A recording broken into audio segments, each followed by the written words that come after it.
Bolehkah kita melaksanakan 2 kali solat sunat witir di dalam satu malam? Assalamualaikum warahmatullahi taala wabarakatuh. Kita pergi ke masjid dan melaksanakan solat sunat tarawih. Untuk mendapatkan afdalnya, kita selesaikan bersama dengan imam, termasuk dengan witirnya sekali. Balik ke rumah, tidur, malam nanti sebelum sahur kita bangun awal dan ada masa untuk solat tahajud. Jadi kita pun solat tahajud. Selepas kita solat tahajud, bolehkah untuk kita solat sunat witir lagi sekali? Sedangkan sudah kita solat sunat witir selepas waktu solat tarawih.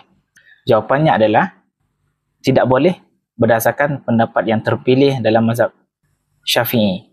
Jawapan ini kita dapat lihat di dalam kitab Al-Majmu' Syarhul Muhazzab karangan Al-Imam An-Nawawi.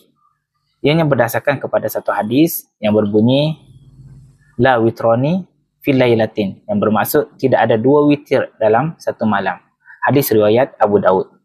Jadi sekadar itu saja perkongsian kita pada kali ini. Moga-moga ianya menambah kualiti dalam ibadah kita. Jangan lupa jemput follow saya untuk info-info sirah yang lebih menarik. Kita jumpa lagi pada VTT yang akan datang. Wallahu a'lam.